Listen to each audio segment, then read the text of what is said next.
Hello, my dear students. Welcome to your grammar class. I hope everyone is fine and ready to study something. In this video, I'll be starting with lesson number 3 of your grammar book. And the name of the lesson is the noun case. In this video, we are going to cover 3 topics: nominative case, objective or accusative case, and objects. Nominative case definition is here. When a noun functions as the subject of the verb in a sentence, it is said to be in the nominative case. We have example here. Sachin killed a snake. In this, Sachin is your noun and killed is your verb. So children, you can say the noun Sachin is the subject of the verb killed. By this, it is understood that noun Sachin is in the nominative case. But in some sentences, we may find pronouns instead of nouns. Like for example, he eats cakes. So the pronoun he is the subject of the verb eats. So you can say here that pronoun he is in the nominative case. Children, if you think it is difficult to find out subject of a verb, then what you can do? You can put who or what before the verb and then you will get the subject. Suppose if I say who killed a snake, then you will get the answer Sachin. So Sachin is the subject. Definition of objective or accusative case. When a noun functions as the object of the verb in a sentence, it is said to be in the objective or accusative case. Remember children, the object of the sentence is the person or thing that receives the action of the verb. For example, the horse kicked the boy. Here the boy is the object of the verb kicked. Now the question which arises in your mind would be how to find out object of the verb. This is also quite simple.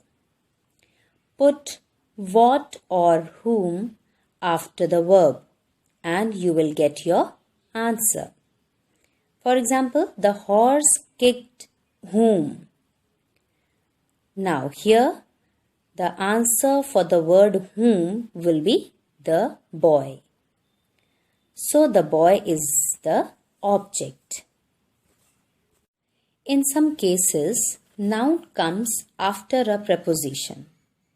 That is also said to be in the accusative or objective case. I hope you all know what is preposition.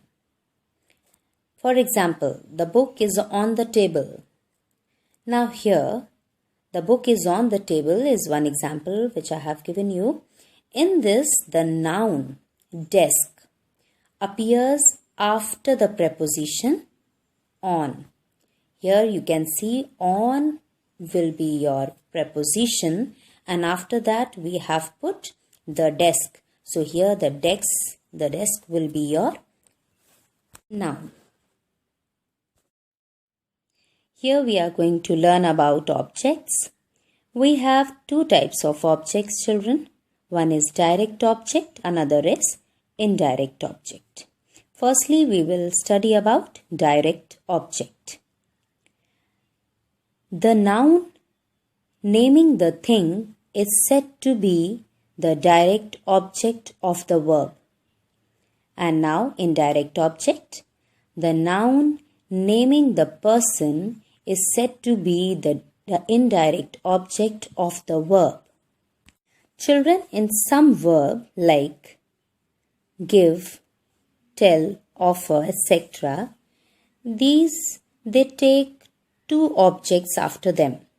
means a sentence can have two objects as well. It can have both direct object and indirect object in a same sentence. For example, Sudha gave Varun a ball. So we have Varun and ball as objects of the verb gave. You can see Varun is a person, so it will be indirect object as per my definition which I have given you. And ball is a thing, that is also according to the definition. It means it is our direct object. Let's take one more example. The teacher taught history to Vishal. In this example, Vishal and history both are objects of the verb taught. Now, why Vishal? Because in the definition it says the noun naming the person. That will be called as indirect object. That is why Vishal will be your indirect object. And why history? Because it says in the definition the noun naming the thing. That will be direct object. So here Vishal and history will be your objects. That's all for today. I hope I have made it clear to you with the help of examples, all the topics which I have taught you today. Dear children, keep on revising it so that you may understand whatever I have taught. Take care and have a great day.